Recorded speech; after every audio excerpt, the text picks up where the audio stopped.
Assalamualaikum warahmatullahi wabarakatuh. Kami dari kelompok 1 ingin mempresentasikan hasil laporan dari studi kelayakan bisnis kami, yaitu tentang produk banana nugget pada PT kita sendiri, yaitu PT Good Time. Next. Berikut adalah anggota dari kelompok kami. Yang pertama itu ada Gregi Pulanggeni, yang kedua ada Nurul Hamdiatul Sani, yang ketiga ada Radita Sabrina, yang keempat ada Rahma Safitri, dan yang terakhir ada Zalfa Kailas Adiatama. Ini adalah konten dari isi laporan kami. Yang pertama itu ada pendahuluan, yang kedua ada aspek pasar dan pemasaran, yang ketiga itu ada aspek teknik dan teknologi, yang keempat itu ada aspek manajemen, yang kelima itu ada aspek sumber daya manusianya, yang keenam ada aspek keuangan. Next. Yang ketujuh ada aspek lingkungan industri, yang kedelapan ada aspek kriteria investasi, yang kesembilan ada aspek dari dampak lingkungan, dan yang terakhir ada kesimpulan dan saran. Next, yang pertama masuk ke pendahuluan dari studi kelayakan bisnis. Masuk ke latar belakang studi kelayakan bisnis, yaitu adalah banyaknya masalah yang mengakibatkan suatu usaha atau bisnis yang ternyata tidak menguntungkan atau gagal di kemudian harinya. Kondisi ini terjadi karena adanya kesalahan perencanaan, kesalahan menaksirkan pasar, atau kesalahan dalam memperkirakan teknologi yang dipakai oleh perusahaan tersebut. Kondisi dari faktor lingkungan juga bisa mempengaruhi yang berubah baik dari lingkungan ekonomi, sosial, bahkan politik yang akan mempengaruhi atas pelaksanaan usaha yang dijalankan. Nah, pada sisi yang lain, usaha yang dilakukan telah berjalan, maka studi kelayakan tetap memberikan manfaat yang besar terhadap perkembangan usaha dengan harapan dapat menghindari keterlanjuran penanaman modal yang terlalu besar untuk kegiatan usaha yang ternyata tidak layak atau tidak menguntungkan. Next. Nah, studi kelayakan bisnis menurut Harry dan Penny merupakan penelitian terhadap rencana bisnis yang tidak hanya menganalisis layak atau tidaknya bisnis yang dibangun, tetapi juga saat dioperasikan secara rutin dalam rangka mencapai keuntungan yang maksimal untuk waktu yang tidak ditentukan. Nah, studi ini pada dasarnya membahas berbagai konsep dasar yang berkaitan dengan keputusan dan proses pemilihan proyek bisnis agar mampu memberikan manfaat ekonomis dan sosial sepanjang waktu. Nah, dalam studi ini pertimbangan ekonomis dan teknis sangat penting karena akan dijadikan dasar implementasi kegiatan usaha. Nah, studi kelayakan bisnis bertujuan untuk mencari jalan keluar agar dapat meminimalkan hambatan dan risiko yang mungkin timbul di masa yang akan datang. Ketidakpastian di masa datang ini bisa dalam bidang ekonomi, hukum, politik, budaya, perilaku, dan perubahan lingkungan dari masyarakat tersebut. Nah, mengidentifikasikan masalah di masa datang sehingga dapat meminimalkan kemungkinan melesetnya hasil yang ingin dicapai dalam suatu investasi. Dalam hal ini adalah usaha atau bisnis di rumah makan. Selanjutnya itu ya profil dari proyek bisnis. Perkenalkan, kita adalah perusahaan dari PT Good Time Jaya yang didirikan pada tahun 2022 oleh kita sendiri, yaitu Gregi Pulanggeni, Nurul Hamdiatul, Radita Sabrina, Rahma Safitri, dan Zalfa Kailas. Perusahaan ini bergerak di bidang makanan yang khususnya makanan ringan. Nah, terlihat di sini ada logo kita, yaitu logo dari perusahaan kami yang menggambarkan produk yang dijual dan mempresentasikan bahwa produk ini memiliki cita rasa yang terjamin lezat.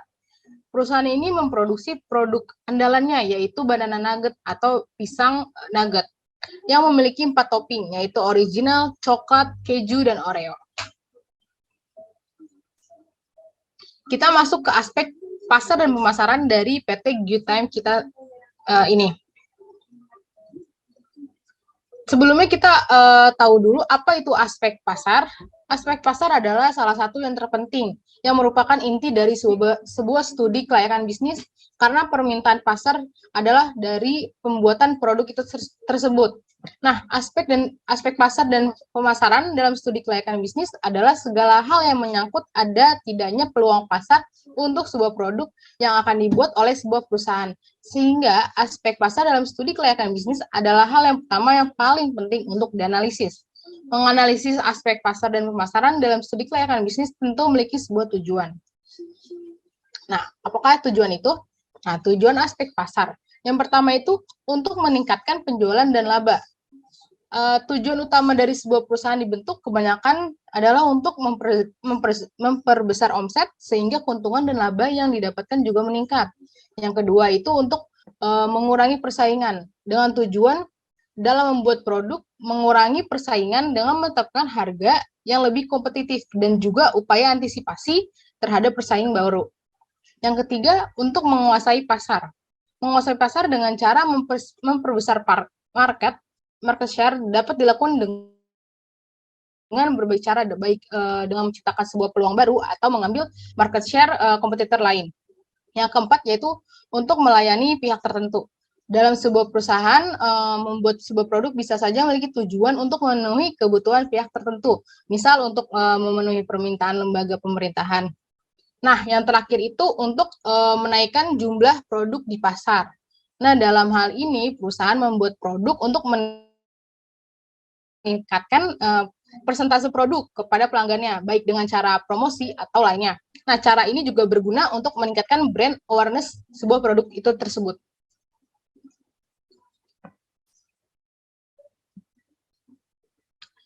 Nah, dari tujuan aspek pasar, ini juga ada tujuan dari sebuah pemasaran produk, yaitu yang pertama memaksimalkan konsumsi produk, yang kedua ada memaksimalkan pilihan, yang ketiga ada memaksimalkan mutu hidup, yang keempat ada memaksimalkan keputusan konsumen, yang kelima menguasai pasar, yang keenam memenuhi keinginan pasar, yang ketujuh ada meningkatkan penjualan barang atau jasa, yang ke-8 atau yang terakhir ini memenuhi kebutuhan pasar.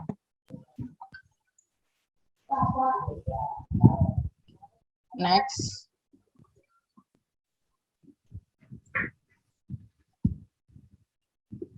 Baik, selanjutnya saya akan melanjutkan penjelasan terkait aspek pasar dan juga pemasaran. Di sini masuk ke analisis potensi pasar dari produk kami, yaitu terdapat variabel 4P dari PT GTM Jaya. Di sini ada 4 unsur, yaitu ada produk, promotion, price, dan juga place. Nah, di unsur produk yaitu ada desain, kualitas, bentuk, packaging, nama merek, ukuran, pelayanan, branding, aksesoris, dan juga garansi. Lalu pada variabel promotion itu terdapat unsur periklanan, hubungan masyarakat, sponsor, sales promotion, pemasaran langsung, digital content, dan juga sosial media. Dan pada variabel price itu ada unsur daftar harga, diskon, paket pembelian, harga kompetitif, dan juga harga terjangkau.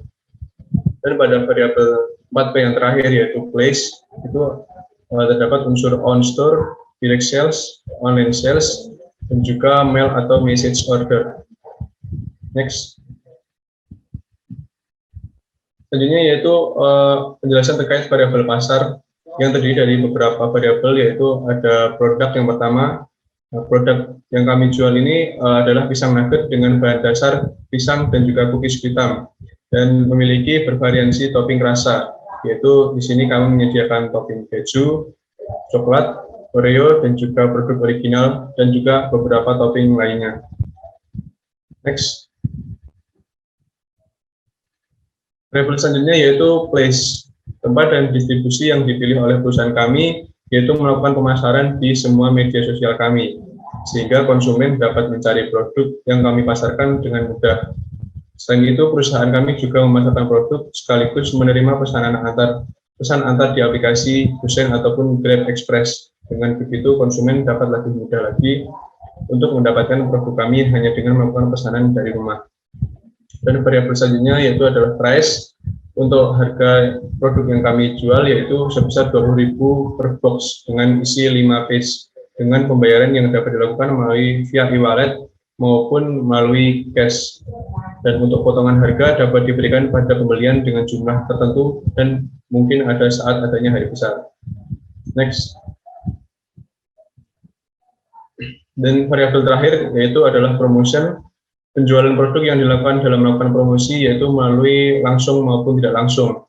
Jika melalui langsung yaitu melalui mulut ke mulut atau orang ke orang dan konsumen yang sudah pernah membeli produk yang dijual oleh pesaing.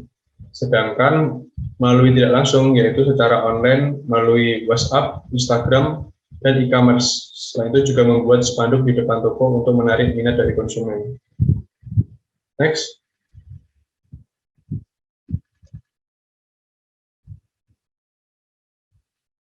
Selanjutnya yaitu masuk ke analisis strategi pemasaran. Nah, pada analisis ini terbagi menjadi 3 segmen, yaitu segmentasi geografis, segmentasi demografis, dan juga segmentasi psikografis. Untuk segmentasi geografis, yaitu produk Banana Nugget didistribusikan ke seluruh wilayah yang ada di Indonesia. Bagi pembeli di sekitar lokasi Jagakarsa, dapat langsung mengambil di PT Getem Jaya langsung. Apabila pembeli dari luar kota bisa dikirimkan melalui ekspedisi dan juga bisa menggunakan ojek online.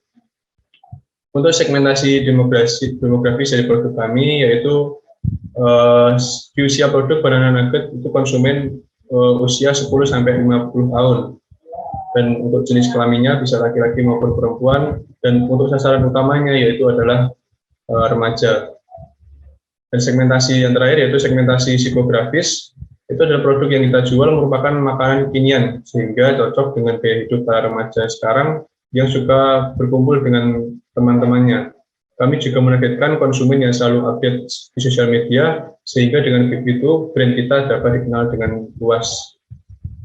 Next. Selanjutnya yaitu pembahasan terkait targeting dan juga positioning. Untuk targeting yaitu setelah melakukan riset pasar berdasarkan segmenting yang telah dilakukan, kami memutuskan target untuk produk kami adalah untuk perempuan ataupun laki-laki dengan umur 10-50 tahun, berfungsi sebagai pelajar, pekerja, maupun pekerjaan dalam bidang kuliner. Dan untuk positioningnya, yaitu untuk menentukan posisi pasar, kami menjual produk dengan harga yang murah sesuai dengan lokasi pasar, agar konsumen tertarik pada brand yang kami jual. Kualitas yang kami berikan juga lebih baik daripada kompetitor. Kami juga membuka promosi awal perkenalan produk dengan memanfaatkan adanya media sosial seperti penggunaan Facebook, TikTok, dan juga Instagram. Next. Ini adalah BMC atau Business Model Canva yang kami susun terkait proyeksi untuk produk kami. Itu pada poin key partners itu terdapat beberapa unsur, ada supplier bahan baku, supplier kemasan, dan juga gosen ataupun Grab Express. Untuk key activities-nya itu ada perencanaan bahan baku, maksudnya pemesanan bahan baku, pengolahan produk, pemesanan, pengiriman, dan juga pemasaran. Untuk key resource-nya yaitu terdapat beberapa unsur, yakni ada modal, bahan baku, resep, dan juga teknik, serta fasilitas internet. Dan pada unsur value proposition itu ada varian stopping, halal dan juga nikmat, praktis dan menarik, harga terjangkau, dan juga menerima pesan antar. Pada unsur customer relationship itu ada penjualan langsung, lalu ada penjualan online, promo dan juga diskon, serta testimoni. Untuk channels-nya yaitu pembuatan langsung, pembelian langsung, dan juga sosial media. Dan customer segmentasi itu dari kami ada anak-anak, remaja, dewasa, orang tua, dan khususnya untuk wilayah Jabodetabek. Lalu pada unsur cost structure itu ada biaya bahan baku, biaya proses produksi, biaya pengemasan, biaya transportasi, dan juga biaya pemasaran. Dan untuk unsur yang terakhir yaitu revenue streams, itu penjualan produk pisang nugget dan juga modal awal pribadi. Next.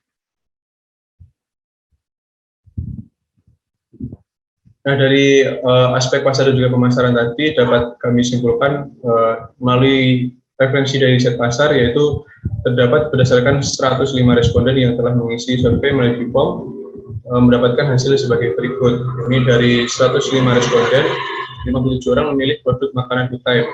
Dalam grafik menunjukkan bahwa 54,3% memilih UTM yang dapat disimpulkan bahwa minat tertinggi dari beberapa produk yang ditawarkan adalah jenis kue kering. UTM kue kering ini terbuat dari adonan tepung terigu, coklat chips, margarin, gula mentega, sirup fruktos, susu bubuk skim, sirup fruktosa, pengembang atau natrium bikarbonat, lalu ada telur, garam, pengulsi, dan perisa identik alami vanila dan pewarna karamel. UTM bisa menjadi bahan baku olahan produk inovasi untuk dipasarkan pada UMKM di masa pandemi. Salah satu contohnya adalah dikembangkan menjadi produk pisang nugget. Nah, pisang nugget ini terbuat dari pisang, adonan tepung terigu, mentega, telur, dan juga keju. Inovasi yang diambil dari produk UTM ini adalah dengan cara menghancurkan cookies coklat UTM, kemudian dicampurkan dengan bahan-bahan lainnya yang disebutkan sebelumnya. Nah, produk ini nantinya adonan diaduk dan dibentuk menjadi seperti nugget namun berisi pisang. Next. Selanjutnya yaitu penjelasan terkait aspek teknis dan juga teknologi.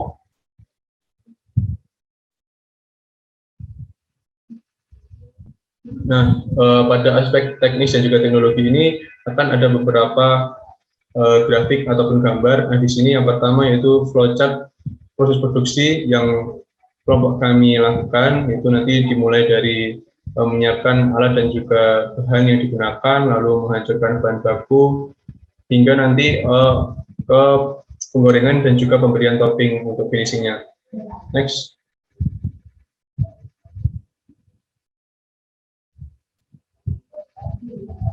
Ini adalah OPC dari produk kami, yaitu proses produksi. Terdapat beberapa poin di sini, mulai dari awal hingga akhir, yang kurang lebih penjelasannya hampir sama dengan flowchart yang tadi. Next. Dan ini adalah visual rencana packaging dari kemasan produk kami yang nanti fungsinya digunakan untuk sebagai kemasan dari pisang nugget itu sendiri. Untuk kemasannya ini terbuat dari bahan kardus yang bisa memuat 5 produk dari pisang nugget nanti. Next.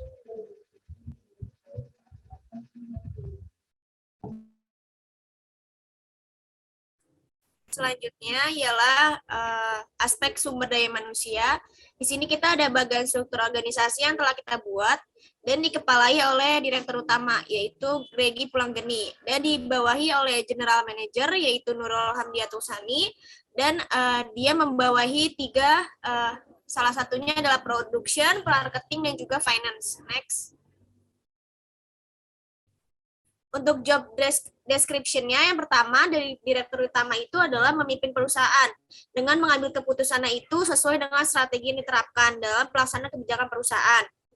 Lalu general manager, yaitu memanajemen operasional harian perusahaan serta menjalankan visi dan misi perusahaan bersama dengan karyawan-karyawannya. Next. Lalu untuk kepala produksi, yaitu memanajemen seluruh kegiatan produksi, sehingga juga membuat dokumen-dokumen yang diperlukan pada saat produksi. Lalu kepala marketing, yaitu manajemen kegiatan marketing dan melakukan koordinasi dengan personil pemasaran supaya target marketingnya itu tercapai. Lalu untuk kepala keuangan itu memimpin pengolahan data keuangan, melakukan pembuatan anggaran dan juga laporan keuangan serta melakukan pembayaran upah gaji kepada karyawannya. Next. Nah, sebelumnya kita melakukan proses seleksi dan rekrutmen karyawan di perusahaan. Yang pertama, kita membuka lowongan pekerjaan. Membuka lowongan pekerjaan ini kita buka secara umum dan kita bukanya bisa melalui media sosial, juga website-website dan lainnya. Lalu melakukan seleksi terhadap para pelamar, yaitu seleksinya ini dilakukan untuk memilih calon yang sesuai dengan kriteria yang telah kita tentukan. Lalu setelah itu ada pemanggilan terhadap pelamar yang telah diseleksi. Ini tuh tujuannya untuk melihat apakah pelamar ini sudah sesuai dengan kualifikasinya. Lalu selanjutnya melakukan wawancara awal terhadap calon karyawan agar kita tuh tahu apakah si calon pelamar itu sudah memang mempunyai kemampuan dan kepribadian serta karakter dari si pewawancara ini. Lalu karyawan bekerja dalam masa percobaan, yaitu setelah seluruh proses yang dilakukan, karyawan ini akan melakukan masa percobaan, yaitu selama 3 bulan. Next.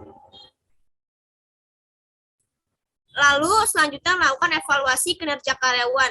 Jadi setelah karyawan itu melakukan percobaan selama 3 bulan, nanti akan dievaluasi kinerjanya itu. Dan apabila memang sudah sesuai, maka karyawan itu akan bekerja secara tetap. Dan itu adalah penerimaan sebagai karyawan.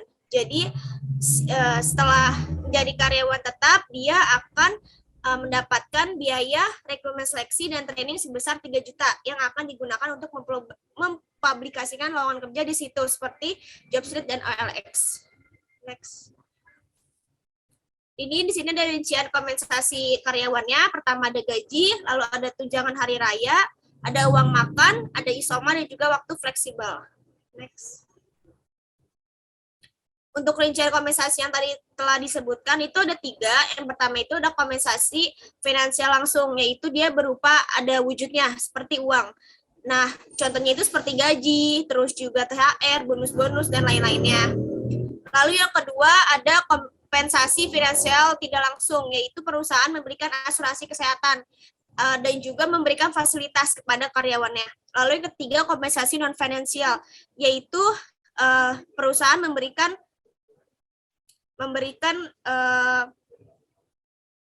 pelatihan terhadap karyawan-karyawannya. Next.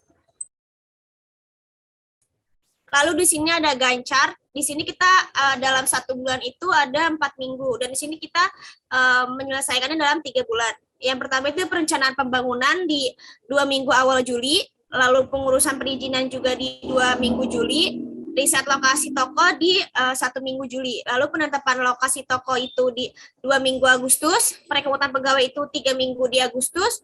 Dan promosi itu di 4 minggu di 2 minggu Agustus dan juga 2 minggu September. Dan percobaannya itu di 2 minggu September dan pembukaan toko itu di akhir September. Next. Lalu aspek keuangan. Next. Di sini kita ada biaya praoperasional, yaitu biaya yang kita keluarkan sebelum adanya operasi. Yang pertama ada investasi harga tetap. Di sini ada kendaraan yang kita gunakan adalah motor, yaitu seharga 18 juta, di mana modal sendiri adalah 11 juta dan kredit adalah 7 juta.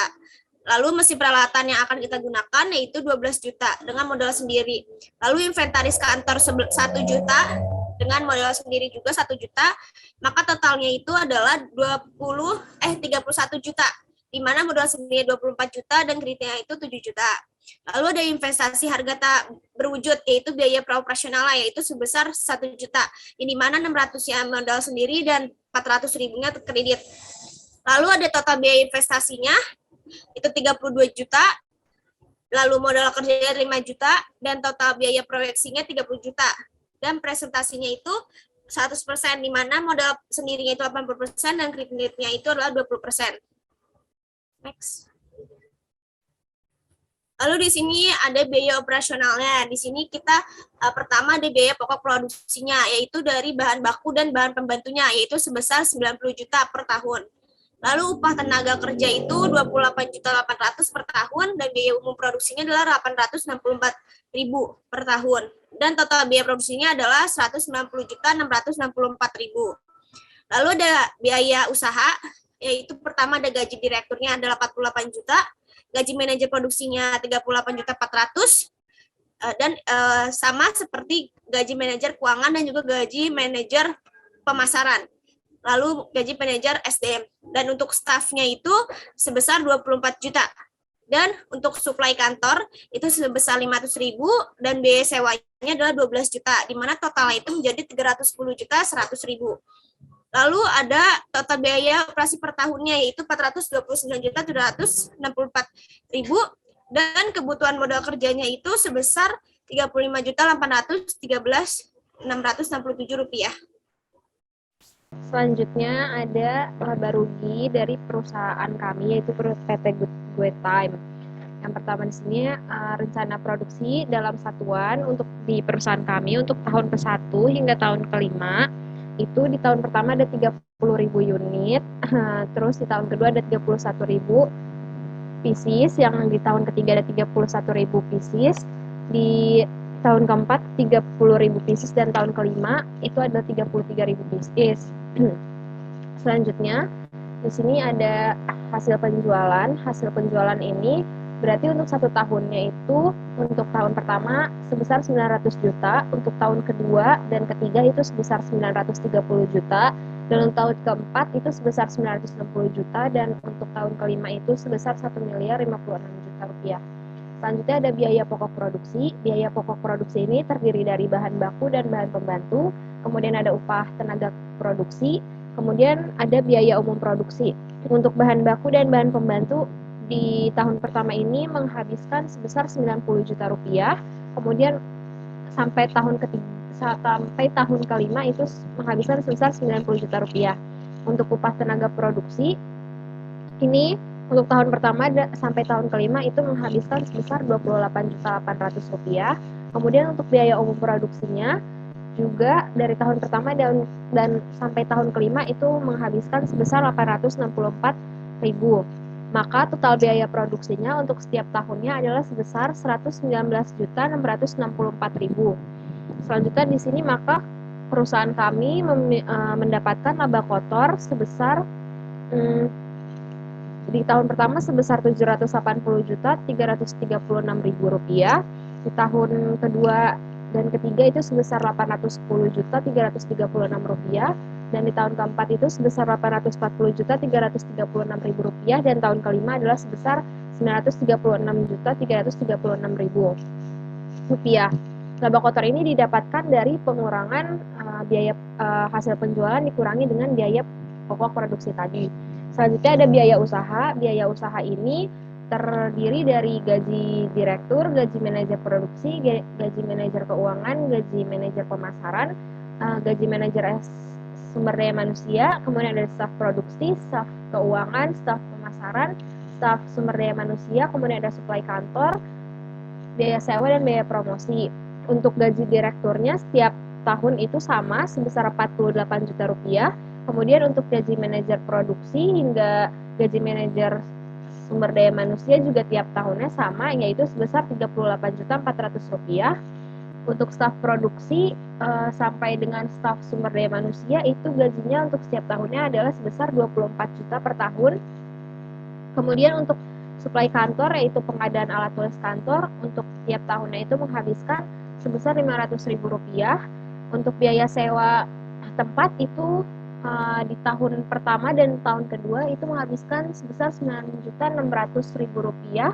Di tahun ketiga itu mengalami kenaikan menjadi 10.800.000 rupiah, dan di tahun keempat itu masih sama 10.800.000 rupiah, dan di tahun kelima mengalami kenaikan lagi, biaya sewanya menjadi 12 juta rupiah. Kemudian ada biaya promosi. Biaya promosi ini dari tahun pertama hingga tahun kelima menghabiskan sebesar 2.400.000 rupiah per tahunnya. Maka total biaya usaha sebelum penyusutan dan amortisasi ini untuk tahun pertama dan tahun kedua itu sebesar 310.100.000 rupiah, di tahun ketiga dan keempat sebesar 311.300.000 rupiah, dan di tahun kelima ini adalah 312.500.000 rupiah. Di sini ada biaya penyusutan. Biaya penyusutan ini dan amortisasi ini akan dijelaskan di selanjutnya, tapi di sini biaya penyusutan menghabiskan sebesar 1.383.333 untuk tiap tahunnya, dan biaya amortisasi ini menghabiskan sebesar 166.667 rupiah. Maka total biaya usahanya setelah penyusutan dan amortisasi ini adalah untuk tahun pertama dan tahun kedua adalah 311.650.000 rupiah, untuk tahun ketiga dan keempat 312.850.000 rupiah, dan tahun kelima adalah sebesar 314.050.000. Kemudian selanjutnya ada laba usaha. Laba usaha ini didapatkan dari hasil pengurangan laba kotor dengan biaya usaha tadi. Itu untuk laba usaha di tahun pertama adalah sebesar 470.236.000 rupiah, di tahun kedua adalah sebesar 500.236.000 rupiah, di tahun ketiga itu sebesar 499.036.000 rupiah, di tahun keempat itu sebesar 529.036.000 rupiah, dan di tahun terakhir ini adalah sebesar 623.836.000 rupiah. Di sini kita mempunyai biaya bunga sebesar 13,5%. Maka biaya bunga di tahun pertama ini adalah 63.481.860. Kemudian di tahun kedua itu sebesar 67.531.860. Di tahun ketiga 67.369.860 rupiah. Di tahun keempat itu 71.419.860 rupiah, dan di tahun terakhir adalah sebesar 84.217.860. Kemudian ada laba sebelum pajak ini dapat dilihat di tabel. Di sini kami membayar pajak sebesar 12,5%. Maka laba bersih yang kita dapatkan setelah pajak ini adalah di tahun pertama ada 335.909.873 rupiah. Di tahun kedua ini sebesar 378.616.123 rupiah. Di tahun ketiga sebesar 370.707.873 rupiah. Di tahun keempat sebesar 400.414.123 rupiah. Dan di tahun terakhir laba bersih yang kami dapatkan adalah 472.165.873 rupiah. Di sini ada perhitungan penyusutan yang tadi sudah disebutkan. Untuk penyusutan ini didapatkan dari harta tetap. Yang pertama ada mesin dan peralatan. Ini nilai harga belinya adalah sebesar 12 juta rupiah dan umur ekonomisnya adalah sebesar 12 bulan atau 1 tahun. Maka penyusutannya ini adalah dari nilai harga belinya yaitu 12 juta dibagi dengan umur ekonomisnya yaitu 12 bulan, maka penyusutan dari mesin dan peralatan adalah sebesar 1 juta rupiah. Untuk inventaris kantor dan pabrik, harga belinya itu adalah sebesar 1 juta rupiah dan umur ekonomisnya adalah selama 12 bulan. Maka penyusutan inventaris kantor dan pabrik ini adalah sebesar 83.333 rupiah. Untuk kendaraan sendiri kami mau menggunakan motor untuk mengantarkan produk kepada konsumen ini. Harga belinya sebesar 18 juta rupiah dan umur ekonomisnya adalah selama 60 bulan. Maka penyusutan dari kendaraan kami adalah sebesar 300.000 rupiah, maka jumlah dari perhitungan penyusutan adalah sebesar 1.383.333. Selanjutnya ada perhitungan amortisasi. Perhitungan amortisasi ini didapatkan dari harta tidak berwujud, yaitu ada biaya praoperasi. Di sini nilai biaya praoperasi kami adalah sebanyak 1 juta rupiah dan umur ekonomisnya adalah selama 6 bulan. Maka nilai amortisasinya adalah sebesar 166.667 rupiah.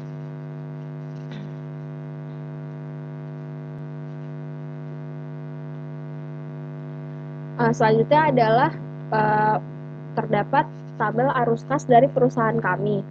Di sini ada arus kas masuk. Arus kas masuk ini terdiri dari saldo kas awal, hasil penjualan, kemudian ada modal sendiri, ada kredit investasi dan kredit modal kerja. Untuk di periode praoperasi ini kami memiliki modal sendiri sebesar Rp29.600.000 dan kredit investasi sebesar Rp7.400.000. Maka total arus kas masuk pada saat periode praoperasi adalah sebesar Rp37 juta.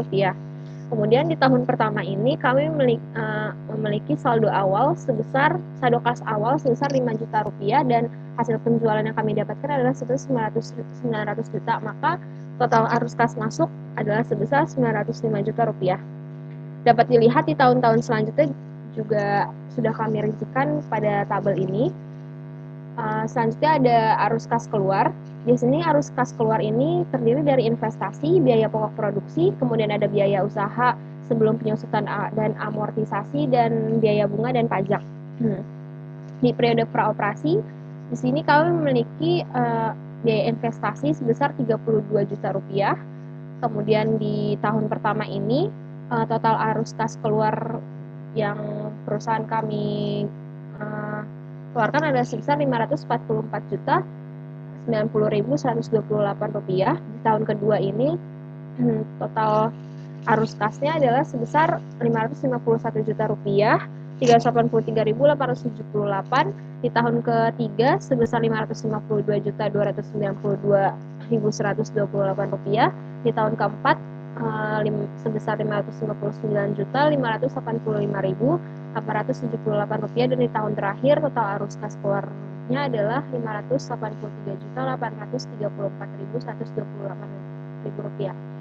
Kemudian di sini ada kas neto, yaitu yang terdiri dari surplus atau defisit. Di sini didapatkan dari pengurangan arus kas masuk dikurangi dengan arus kas keluar.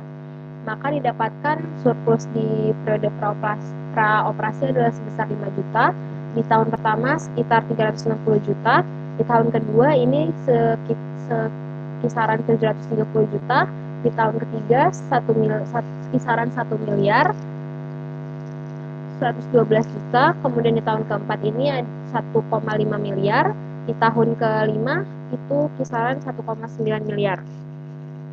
Kemudian ada kewajiban bank. Kewajiban bank ini terdiri dari angsuran kredit investasi dan angsuran kredit modal kerja.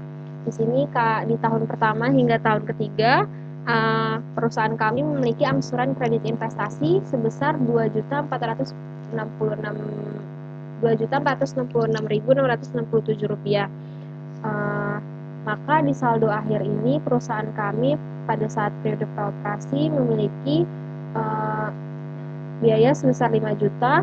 Kemudian di tahun pertama ini saldo akhirnya kisaran 358 juta. Di tahun kedua ini di kisaran 734 juta. Kemudian di tahun ketiga sebesar 1,1 miliar. Di tahun keempat 1, miliar, dan tahun kelima sebesar 1,9 miliar.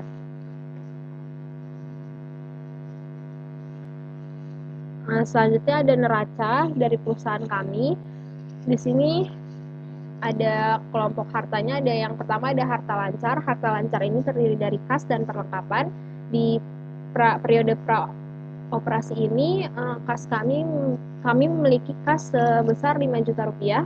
Kemudian di tahun pertama sebesar 358 juta, kemudian di tahun kedua sebesar 734 juta, di tahun ketiga sebesar 1,1 miliar, di tahun keempat 1,5 miliar, kemudian di tahun kelima 1,9 miliar. Dapat dilihat pada tabel total harta lancarnya. Kemudian selanjutnya ada harta tetap. Harta tetap ini ada dari mesin dan peralatan, inventaris kantor, dan kendaraan. Maka total harta tetap pada saat periode praoperasi adalah sebesar 31 juta rupiah. Di tahun pertama hingga tahun kelima juga sama, sebesar 31 juta rupiah. Kemudian di sini ada akumulasi penyusutan. Di akumulasi penyusutan ini di tahun pertama itu ada sebesar 1.383. Kemudian di tahun kedua itu sekitar 2 juta, di tahun ketiga sekitar 4 juta, di tahun keempat sekitar 5 juta, dan di tahun kelima ini sekitar 6 juta. Maka nilai buku harta tetap pada saat periode praoperasi ini ada 31 juta, kemudian di tahun pertama itu sekitar 29 juta, di tahun kedua sekitar 28 juta, di tahun ketiga 26 juta, di tahun keempat adalah sebesar 25 juta, dan di tahun kelima adalah sebesar 24 juta. Selanjutnya ada harta tak berwujud. Harta tak berwujud ini akumulasi dari amortisasi. Itu untuk di tahun pertama ini itu akumulasi amortisasinya adalah sebesar 166.000, di tahun kedua sebesar 333.000, di tahun ketiga 500.000, di tahun keempat adalah 666.000, dan di tahun kelima adalah sebesar 833.000. Maka total harta tetapnya ini untuk periode praoperasi adalah 32 juta. Di tahun pertama itu ada sekitar 30 juta, di tahun kedua sekitar 28 juta, di tahun ketiganya sekitar 27 juta, di tahun keempat sekitar 25 juta, dan di tahun terakhir ini ada sekitar 24 juta. Maka total harta yang dimiliki perusahaan kami ini yaitu sebesar pada saat periode praoperasi sebesar 37 juta, di tahun pertama sekitar 388 juta, di tahun kedua sebesar 763 juta, di tahun ketiga di sekitar 1,1 miliar, di tahun keempat adalah sekitar 1,5 miliar, dan di tahun terakhir adalah sebesar 2 miliar. Di sini ada kelompok hutang dan modal. Yang pertama ada hutang lancar. Di sini perusahaan kami tidak memiliki hutang lancar. Perusahaan kami mempunyai kredit investasi di periode praoperasi di tahun pertama dan tahun kedua. Total kewajiban yang harus kami bayarkan itu pada saat praoperasi ini adalah sebesar 7.400.000, di tahun pertama adalah sebesar 4.933.000 dan di tahun kedua ini sebesar 2.466.000. Selanjutnya ada modal ini kami memiliki modal dari sendiri, kemudian ada laba ditahan itu dari periode lalu dan laba periode berjalan. Pada saat praoperasi ini kami memiliki modal sendiri sebesar 29.600.000 dari tahun pertama hingga tahun kelima. Berdirinya perusahaan juga modalnya sama sebesar 29.600.000 rupiah. Kemudian laba ditahan ini kami mempunyai di tahun kedua hingga tahun kelima. Di laba periode berjalan itu dari tahun pertama hingga tahun kelima. Maka total modal perusahaan kami yaitu adalah pada saat praoperasi sebesar 29.600.000. Di tahun pertama total modalnya ada 385 juta. Kemudian di tahun kedua sekitar 764 juta, di tahun ketiga sekitar 1,1 miliar, di tahun keempat sekitar 1, miliar, dan di tahun terakhir adalah sekitar 2 miliar. Maka total hutang dan modal yaitu pertambahan dari total hutang dan modal di perusahaan kami itu untuk pada saat praoperasi itu adalah sebesar 37 juta rupiah. Kemudian di tahun pertama sebesar 390 juta rupiah, di tahun kedua sekitar 766 juta rupiah, di tahun ketiga sebesar 1,1 miliar, di tahun keempat sekitar 1, miliar, dan di tahun kelima adalah sekitar 2 miliar.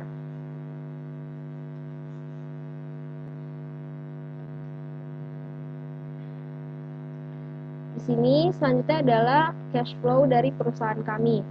Hasil penjualan ini didapatkan dari tadi yang sebelumnya sudah dijelaskan. Kemudian ada biaya pokok produksi, ada laba kotor yang didapatkan dari hasil penjualan dikurangi dengan biaya pokok produksi, maka biaya usaha dari perusahaan kami ini untuk tahun pertama adalah sebesar 1,8 miliar, kemudian untuk tahun kedua dan ketiga sebesar 1,860 miliar. Kemudian di tahun keempat itu sebesar 1,920 juta rupiah, di tahun kelima adalah sebesar 2 miliar 112 juta rupiah. Selanjutnya ada laba usaha. Laba usaha ini merupakan dari pengurangan laba kotor dikurangi dengan biaya usaha. Maka laba usaha yang kami dapatkan ini dapat dilihat di tabel. Seperti yang sudah dijelaskan tadi, biaya bunga yang harus kami bayarkan adalah sebesar 13,5%. Kemudian ada laba sebelum pajak, yaitu pengurangan dari laba usaha dikurangi biaya bunga. Kemudian pajak yang harus kami bayarkan sebesar 12,5%. Maka laba bersih itu yang didapatkan dari pengurangan laba sebelum pajak dikurangi dengan pajak. Ini yang kami dapatkan adalah pada tahun pertama laba bersihnya sebesar 355 juta, tahun kedua sebesar 378 juta, di tahun ketiga sebesar 377 juta, di tahun keempat sebesar 400 juta, dan di tahun kelima sebesar 472 juta. Di sini ada nilai penyesutan dan penyesuaian bunga.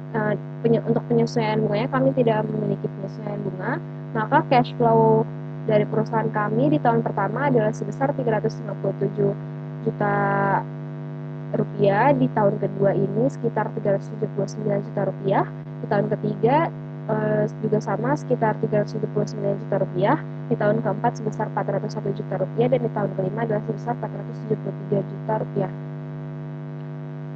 Maka total biaya proyek atau peroperasinya adalah sebesar 37 juta, total biaya operasinya sebesar 429.764.000 rupiah. Kemudian rata-rata EAT-nya adalah sebesar 396.962.773, dan rata-rata investasi awalnya sebesar 466.764.000.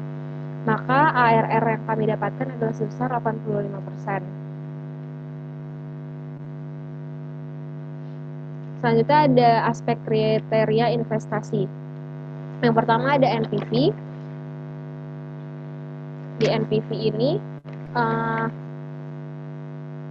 ada arus kas keluar, kemudian ada tingkat bunga, maka NPV di tahun 2022 ini adalah nilai NPV ini didapatkan dari arus kas keluar dibagi dengan 1 ditambah tingkat bunganya, dipangkatkan pada periode 1, maka dipangkatkan 1, maka NPV dari tahun 2022 ini adalah sebesar 536 juta 49.387 rupiah. Untuk tahun 2023 ini NPV-nya sebesar 528 juta 127.475. Di tahun 2024 itu sekitar 528 juta, kemudian di tahun 2025 sebesar 527 juta, di tahun 2026 ini adalah sebesar 541 juta.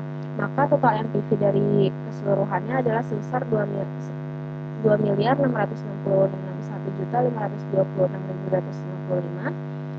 Untuk total biaya operasi selama 5 tahun ini adalah sebesar 2.148.820.000 rupiah.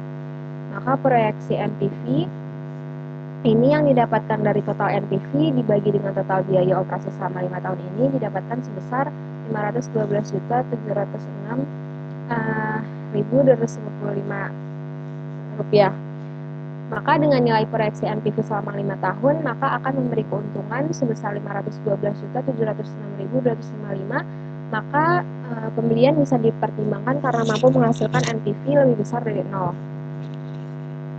Selanjutnya adalah international rate of return. Di sini ada CF yang sebesar 5 juta, ada cash flow. Cash flow ini dari perhitungan arus kas tadi sebesar 5 juta. Kemudian ada in-nya itu sebesar 32 juta dan R-nya sebesar 1%. Di T pertama ini dari nilai T ini didapatkan dari cash flow dibagi dengan 1 ditambah dengan nilai R dipangkatkan sesuai dengan periodenya. Maka kalau T1 dipangkatkan 1, kalau T2 dipangkatkan 2, T3 dipangkatkan 3, T4 dipangkatkan 4, T5 dipangkatkan 5. Maka hasil dari IRR keseluruhannya adalah sebesar 24.195.718. Selanjutnya ada payback period atau PP. Di sini nilai investasi di tahun 2022 perusahaan kami adalah sebesar 32 juta rupiah, hingga tahun 2026 juga sama sebesar 32 juta rupiah. Kemudian ada kas masuk bersihnya di tahun 2022 ini sekitar 358 juta, di tahun 2023 sekitar 734 juta, di tahun 2024 sekitar 1,1 miliar, di tahun 2025 sekitar 1, miliar, kemudian di tahun 2026 itu sekitar 1,9 miliar.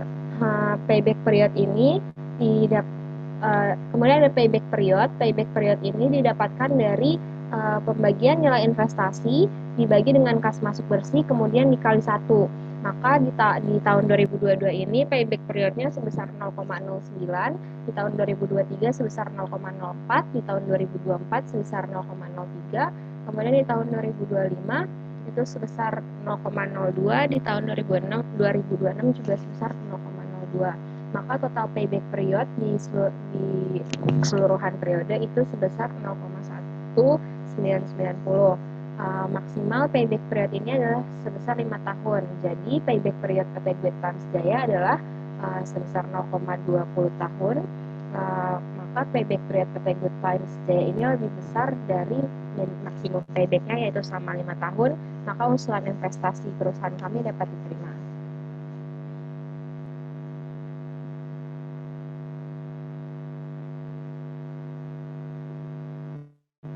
Kemudian ada Profitability Index atau PI. Ini PI-nya ada rumusnya yaitu PV kas masuk dibagi dengan PV kas keluar. Untuk PV kas masuk di tahun pertama ini sebesar 905 juta dibagi dengan PV kas keluarnya sebesar 540 juta, maka Profitability Index-nya adalah sebesar 1,67. Kemudian di tahun kedua itu PV kas masuknya adalah sekitar 1,2 miliar, untuk PV kas keluarnya sekitar 551 juta, maka Profitability Index-nya didapatkan sebesar 2,33 sekian. Untuk tahun ketiga yaitu tahun 2024 PV kas masuknya sekitar 1,6 miliar, di PV kas keluar sekitar 552 juta, maka didapatkan profitability index-nya ini adalah sebesar 3,01 sekian. Untuk tahun keempat, di tahun 2025, PV kas masuknya sebesar sekitar 2 miliar, untuk PV kas keluarnya sekitar 559 juta, maka didapatkan hasil profitability index-nya adalah sebesar 3,6 sekian. Nah, di tahun kelima, yaitu tahun 2026, PV kas masuknya didapatkan sekitar 2,5 miliar, untuk PV kas keluar sekitar 583 juta, maka profitability index-nya ini didapatkan hasilnya adalah sebesar 4,3 sekian. Maka dapat disimpulkan profitability index ini lebih dari 1, maka dinyatakan layak. Selanjutnya ada break even point. Break even point ini didapat di sini ada terdiri dari biaya tetap, harga jual, biaya variabel, dan volume produksi.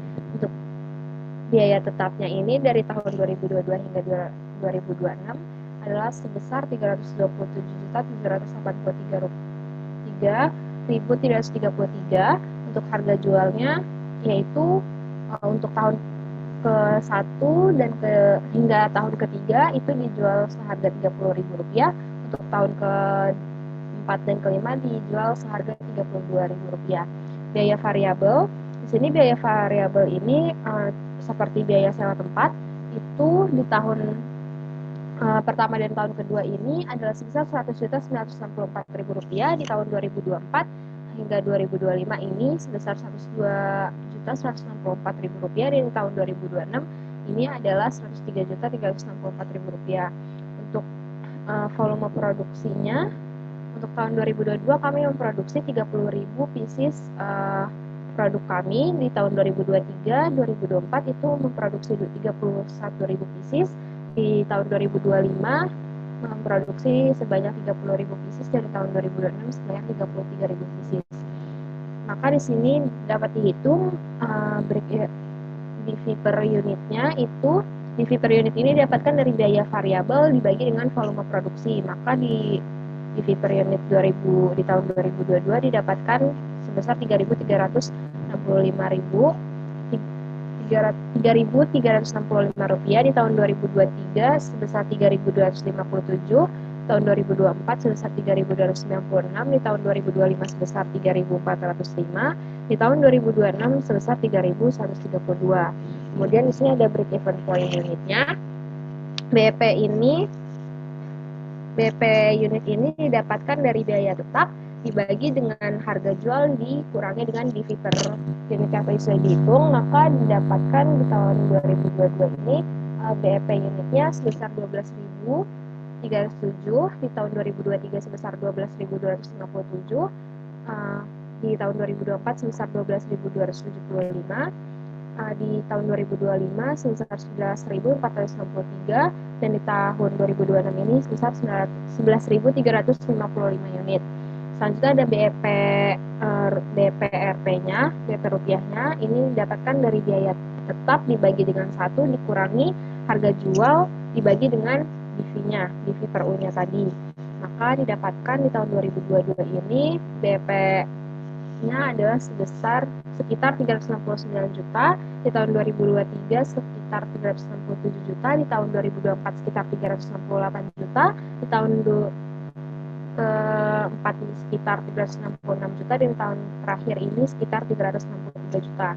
Maka BEP per bulannya ini didapatkan, BEP per bulan ini didapatkan dari BEPRP-nya tadi dibagi dengan 12 bulan, yaitu 1 tahun.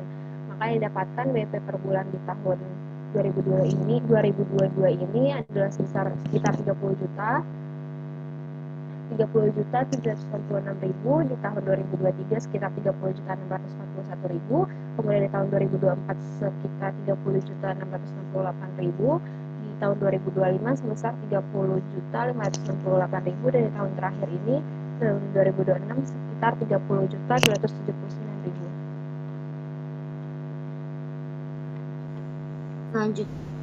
Selanjutnya ada average rate of return atau ARR. Di sini terdapat tabel ARR sesuai dengan perhitungan kami. yang mana hasil penjualan pada tahun 1 yaitu 2022 sampai tahun kelima itu 2026, hasil penjualan didapatkan dari rencana produksi dikali dengan harga jual, di mana pada tahun pertama didapatkan hasil penjualan 900 juta dan di tahun kelima didapatkan 1.056 juta. Selanjutnya ada biaya pokok produksi, di mana biaya pokok produksi didapatkan dari penjumlahan dari bahan baku produksi, upah tenaga kerja, dan biaya umum produksi, yang mana di tahun pertama didapatkan sejumlah Rp119.664.000, dan pada tahun kelima didapatkan Rp119.664 juta. Selanjutnya ada laba kotor, yaitu laba kotor didapatkan dari hasil penjualan dikurang biaya produksi yang telah kami hitung dari tahun pertama hingga tahun kelima. Selanjutnya ada biaya usaha. Biaya usaha didapatkan dari hasil penjumlahan dari upah tenaga kerja ditambah biaya umum produksi dan penjumlahan biaya usaha. Selanjutnya ada laba usaha, yaitu hasil pengurangan dari laba kotor dikurang dengan biaya usaha yang telah kami hitung dari tahun pertama hingga tahun kelima, yaitu 2026.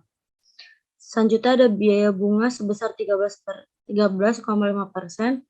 yang didapatkan pada tahun pertama sebesar Rp63.481.860.000 hingga pada tahun terakhir, yaitu tahun kelima pada 2026, yaitu Rp84.217.860.000. Selanjutnya ada laba sebelum pajak. Laba sebelum pajak itu didapatkan dari laba usaha dikurang biaya bunga sebesar 13,5% yang sudah kami hitung dari tahun pertama hingga tahun terakhir. Selanjutnya ada pajak sebesar 12,5%, yang dimana hasil dari pajak ini didapatkan dari laba sebelum pajak dikali 12,5% yang sudah kami hitung dari tahun pertama yaitu 2022 hingga tahun kelima yaitu 2026. Selanjutnya ada perhitungan laba bersih, yaitu hasil pengurangan dari laba sebelum pajak dengan pajak 12,5% yang sudah kami hitung dari tahun pertama hingga tahun kelima yaitu 2026. Lalu selanjutnya hasil penyusutan. Hasil penyusutan didapatkan dari hasil jumlah penyusutan per tahun yang sudah kami hitung sebelumnya. Lalu terdapat penyesuaian harga dan didapatkan cash flow, yaitu penjumlahan dari laba bersih ditambah penyusutan ditambah penyesuaian bunga yang telah kami hitung dari tahun pertama hingga tahun kelima. Lalu selanjutnya kami menghitung total biaya proyeksi atau beroperasi yang didapatkan dari hasil penjumlahan dari total biaya investasi dan modal kerja didapatkan sebesar Rp37 juta. Lalu kami menghitung total biaya operasi yang didapatkan dari penjumlahan dari biaya pokok produksi dengan biaya usaha yang didapatkan hasil Rp429.764.000. Lalu selanjutnya kami menghitung rata-rata EAT yang didapatkan dari rata-rata dari laba bersih sebesar Rp396.962.773. Selanjutnya kami menghitung rata-rata investasi awal yang didapatkan dari hasil penjumlahan total biaya proyek dan total biaya operasi yang didapatkan Rp466.764.000. Lalu kami mendapatkan hasil ARR dari rata-rata EAT dibagi dengan rata-rata investasi awal, lalu didapatkan sebesar 85%.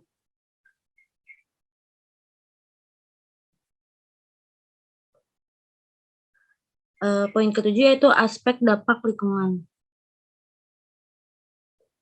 Analisis dampak lingkungan. Industri merupakan kegiatan ekonomi yang dimana mengolah bahan mentah menjadi barang jadi atau barang setengah jadi dengan niat untuk mendapat nilai tambah untuk penggunanya. Industri usaha makanan mulai terkenal karena salah satu industri yang berkembang sangat pesat di seluruh dunia termasuk Indonesia. Berbagai jenis makanan dengan tampilan yang menarik dan selalu meningkatkan kreativitas para usaha untuk membuat pelanggan tertarik dan meningkatkan nilai estetika. Proses produksi makanan meliputi pemilihan bahan baku, proses pengolahan makanan, pengujian kualitas dari pengawasan hingga proses distribusi makanan. Setiap proses yang berlangsung harus dilakukan kontrol agar produk akhir yang dihasilkan aman dan layak untuk dikonsumsi oleh konsumen. Dalam melakukan kegiatan proses produksi makanan tersebut, pastinya mempunyai dampak lingkungan terhadap masyarakat sekitar yang tidak jauh dari pabrik. Dampak tersebut tentunya memberikan dampak positif dan juga dampak negatif. Apabila dampak yang ditimbulkan pada kegiatan usaha di industri ini memberikan dampak positif, maka masyarakat akan merasakan manfaat dari adanya usaha di lingkungannya atau sejumlah keuntungan. Next. Yang pertama ada dampak positifnya, yaitu dari segi pelaku usaha, dengan semakin berkembangnya kegiatan kewirausahaan saat ini, sangat memberikan dampak positif dengan lahirnya berbagai dunia usaha. Usaha di bidang makanan bisa menjadi alternatif pilihan untuk berwirausaha. Yang kedua, dari segi konsumen, dari banyaknya usaha makanan, usaha makanan konsumen jenis penyuka terutama manis sesuai dengan kebutuhan dan harga yang terjangkau. Yang ketiga, mendapatkan atau mencari lowongan kerja yang mudah karena masyarakat yang sedang tidak bekerja akan mudah mencari lowongan kerja di usaha atau bisnis makanan tersebut.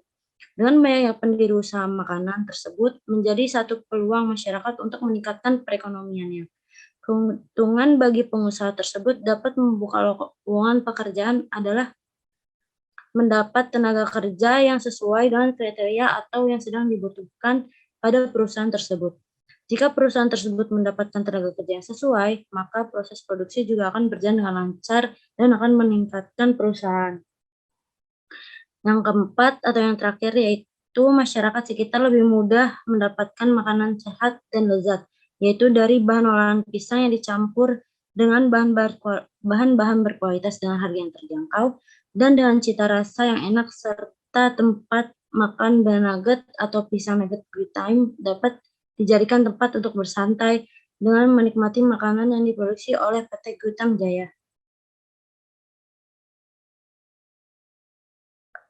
Selanjutnya ada dampak negatifnya. Yang pertama itu terdapat sisa-sisa bahan produksi yang akan menjadi sampah lingkungan dan akan sedikit mengganggu kenyamanan masyarakat.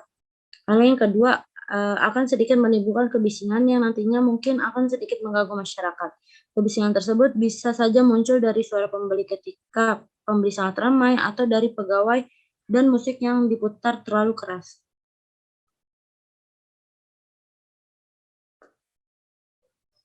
Poin ke-8 yaitu kesimpulan dan saran.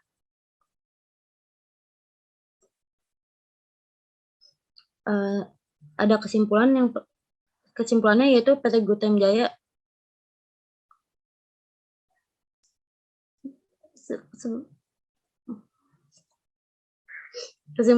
PT Good Time Jaya mempunyai company profile yang dapat dilihat pada isi laporan di atas.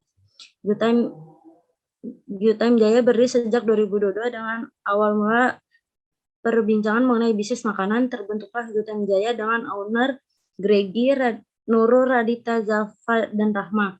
Kami membuat pisang nugget dengan berbagai macam topping dan rasa. Kami pun membuat packing yang simple yang dapat dilihat di dalam isi laporan. Berdasarkan hasil analisis dan pembahasan yang telah dilakukan, maka dapat disimpulkan kelayakan perusahaan PT Good Time Jaya di antara sebagai berikut. Yang pertama ada aspek pemasaran yang dianggap layak karena memiliki STP atau segmenting, targeting, and positioning. Terus yang kedua ada 7P yang tepat, dan yang terakhir adalah proyeksi biaya pemasaran. Selanjutnya ada aspek operasional yang dianggap layak karena adanya pemilihan lokasi yang tepat di mana berdekatan dengan target pasar dan pemilihan layout yang sesuai dengan kebutuhan. Lalu aspek selanjutnya itu ada aspek sumber daya manusia, yang mana adanya perekrutan tenaga kerja untuk mendukung bisnis perusahaan PT Good Time Jaya, dan yang terakhir adalah mempunyai job description yang terinci. Aspek yang terakhir yaitu ada aspek keuangan dan investasi dinyatakan layak karena berdasarkan hasil perhitungan proyeksi keuangan atau laba rugi dan arus kas. Selanjutnya, analisis kelayakan bisnis yang mencakup payback periode, yaitu investasi awal PT Gutem Jaya yaitu sebesar Rp47.165.000. Lalu terdapat net present value, yaitu diperoleh hasil NPV yang positif, sehingga dapat dikatakan bahwa bisnis PT Gutem Jaya ini layak untuk dijalankan.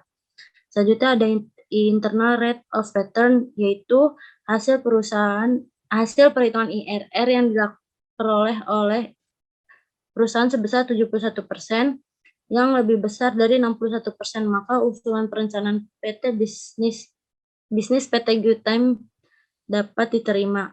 Lalu yang terakhir ada profitability index, yaitu dari hasil tersebut diperoleh PI sebesar 1,107 yang lebih besar dari 1, maka usulan perencanaan pada bisnis PT Gutem dapat diterima. Dari data analisis berbagai aspek kelayakan untuk menilai suatu usaha, dapat disimpulkan bahwa hasil analisis berbagai aspek pada usaha PT Gutem Jaya menunjukkan hasil yang positif. Dan hasil positif tersebut menandakan bahwa seluruh aspek penilaian yang dilakukan oleh usaha PT Gutem Jaya menyatakan bahwa PT Gutem Jaya layak untuk dijalankan dan diteruskan.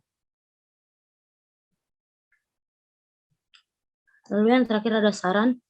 Berdasarkan kesimpulan di atas, kami memberikan saran kepada pihak yang akan membuka atau menjalankan usaha PT Gutem Jaya, yaitu sebagai berikut. Yang pertama, meskipun analisis usaha dapat dinyatakan layak untuk dijalankan, namun perusahaan harus tetap melakukan analisis dengan tujuan agar mengetahui bagaimana kondisi dari masing-masing aspek tersebut, sehingga kondisinya dapat terus terjaga dengan baik. Yang kedua, perusahaan harus tetap memperbarui strategi pemasaran yang dilakukan, sehingga usaha yang dijalankan tetap dapat terus bersaing dan usaha lainnya yang serupa. Yang ketiga, perusahaan harus bisa memperluas cakupan area operasional, karena dengan cakupan area operasional yang lebih luas, dapat mendatangkan profit atau keuntungan yang lebih besar lagi. Next. Yang keempat, perusahaan harus sering-sering memberikan pelatihan dan pengetahuan serta pembelajaran baru pada karyawannya, agar pola pikir dan wawasan dari karyawan tersebut dapat lebih luas karena memiliki skill atau kemampuan yang lebih baik. Lalu selanjutnya ada perusahaan harus pandai mengelola keuangan dan perputaran uang yang digunakan untuk menjalankan usaha agar proses produksi serta operasional usaha dapat berjalan dengan baik. Selain itu, dengan pengelolaan keuangan yang baik juga dapat menarik minat dari investor untuk bisa berinvestasi di usaha yang akan dijalankan. Sekian dari kelompok kami. Mohon maaf bila banyak kesalahannya. Assalamualaikum warahmatullahi wabarakatuh.